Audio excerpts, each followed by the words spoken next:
पीले दांत वाली बहू। रंजना कभी ब्रश नहीं करती थी। उसे कितनी बार उसके माँ बाप ने डांटा, लेकिन उसका कोई असर उस पर होता ही नहीं था, जिस कारण से उसके दांत पीले पीले हो जाते हैं।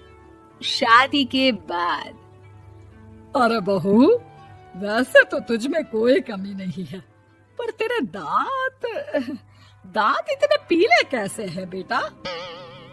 कैसे मतलब? कोई सर्जरी थोड़ी ना कराई है।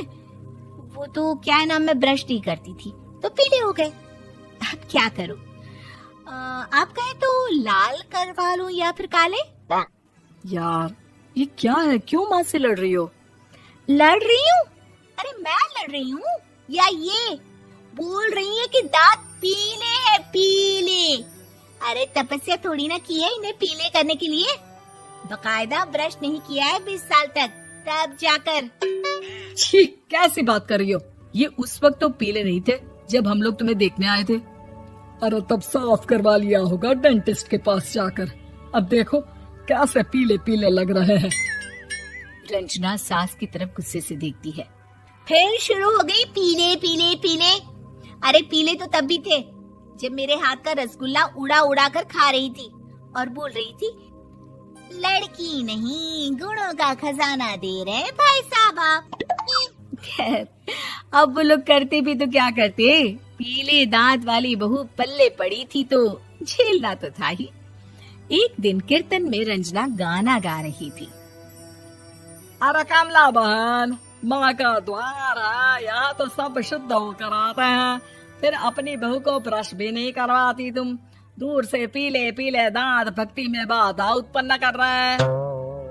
अरे कोई 2 साल की बच्ची थोड़ी ना लेकर आई हूँ मैं बहू बनाकर। अच्छी खासी लड़की है, अरे कैसे करवाऊं ब्रश? ये तो उसे खुद करना चाहिए ना। अब माँ बाप तो इसके जैसे तैसे निपटा दिए, ये नहीं सोचा कि सास कैसे संभालेगी। सास बहू को लेकर घर आ जाती है, लेकिन सोच लेती है कि अब इसे लेकर कहीं नहीं जाएगी। अगले रोज बहू कहती है, अरे क्या हो गया, मंदिर नहीं जाना क्या? कीर्तन का वक्त हो रहा है। मेरी मधुर वाणी से कान्हा जी जागते हैं और सोते हैं। आप तो जानती है ना उनकी भक्ति में कितना मन लगता है मेरा। वो क्या है ना, तबीयत ठीक नहीं लग रही है मेरी, आराम करूंगी मैं। तबीयत ठीक नहीं लग रही? अभी तो मिथुन के गाने पर नाच रही थी आप, और अब बोल रही है कि तबीयत ठीक नहीं लग रही। अरे भक्ति में मन लगा लो सासू माँ, ऊपर जाना है, क्या मुंह दिखाओगी आप? हाँ? सास को बहू की बात पर गुस्सा आ जाता है। मैं क्या मुंह दिखाऊंगी, इसकी चिंता तो ना कर, समझी? अपने मुंह की चिंता कर, जो ये पीले पीले दांत लेकर हर जगह पहुंच जाती है। पता है लोग कितना मजाक बनाते हैं। ना जी ना, मैं नहीं जाना कहीं तेरे साथ। तो ये बात है, कोई ना, मत जाओ, मैं अपने कमरे में ही बैठकर भक्ति कर लूंगी। ऊपर वाला दांत थोड़ी ना देखता है, मन देखता है, भावना देखता है। और अरे बस बस, तू सब कुछ दिखा, बस ये सफेद चमकदार दांत ना दिखाना किसी को, है? जा यहाँ से। बहू को सास की बात का कोई फर्क नहीं पड़ता, वो तो जैसी थी वैसी ही रह जाती है। सुबह नहाकर किचन में खाना बनाना, फिर खाना खाना, कीर्तन भजन करना और सो जाना। एक दिन, माँ जी मैं सहेली के घर जा रही हूँ, शाम को लेट आऊंगी। हाँ हाँ तो जाना, मैंने कौन सा तेरी आरती करनी है घर पर बैठकर। रंजना सहेली के घर जाती है, जहाँ वो पार्टी में जाने की तैयारी कर रही होती है।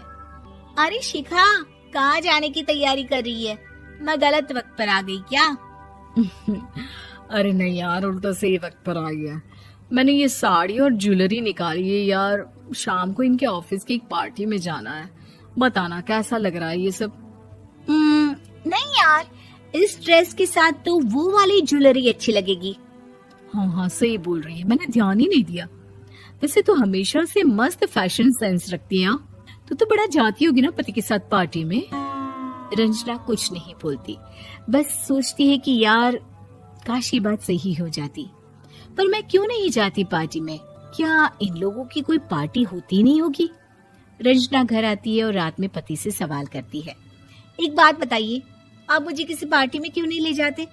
क्या आपकी यहाँ ऑफिस में पार्टी नहीं होती? पति बेचारा क्या कहता कि दांत पीले हैं तुम्हारे इसलिए। अरे कोई पार्टी होती नहीं हम लोगों के ऑफिस में, तो कहाँ से लेकर जाऊं? और मार्केट, मॉल, कहीं वीकेंड घूमना, कहीं तो। अरे यार, सारे हफ्ते में एक छुट्टी मिलती है, तो सोचता हूँ कि आराम ही कर लूं। क्यों? रंजना मन मार के रह जाती है। पहले कभी सास के साथ मंदिर जाया करती थी, लेकिन वो भी सास ने ले जाना बंद कर दिया। घर बैठी बैठी रंजना बोर हो जाती है। तभी उसे आइडिया आता है और वो मायके जाने का सोचती है। सासू माँ, 2 दिनों के लिए मम्मी के घर जा रही हूँ। अच्छा अच्छा, ठीक है, आराम से जा। और हाँ, माँ से कुछ अच्छी आदत सीख कर आना कि कैसे शरीर के हर भाग की तरह दांतों की सफाई भी जरूरी होती है, समझी? शुरू हो गई ना आप। वो लोग आपकी तरह नहीं है कि छोटी छोटी बात का बतंगड़ बना दे। उन लोगों के लिए मैं मायने रखती हूँ, ना कि मेरे पीले पीले दांत। रंजना माँ को बिना बताए उन लोगों को सरप्राइज देती है, लेकिन जैसे ही वो दरवाजे पर पहुंचती है, अंदर देखती है कि घर वाले कहीं जा रहे होते हैं। अब माँ, काश रंजना दीदी के दांतों वाली प्रॉब्लम नहीं होती, तो वो भी हम लोगों के साथ चलती ना बुआ जी की बेटी की शादी में। हाँ बेटा, लेकिन अब उसे कौन समझाए कि उसको उसके पीले दांत नहीं दिखते, लेकिन उसके आसपास के लोगों को कितना एम्बैरेसिंग फील कराते हैं।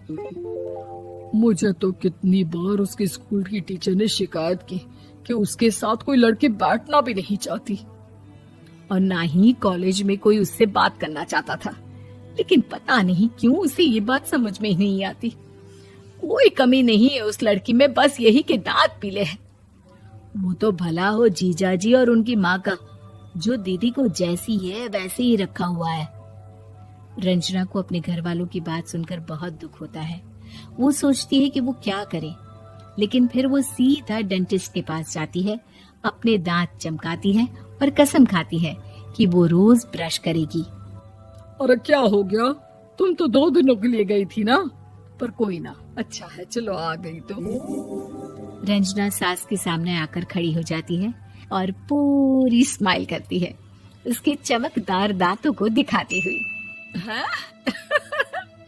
चले मंदिर? माँ, मुझे माफ कर दीजिए, मैंने आप लोगों को बहुत एम्बैरेसिंग फील करवाया। मैं आज से रोज ब्रश करूंगी।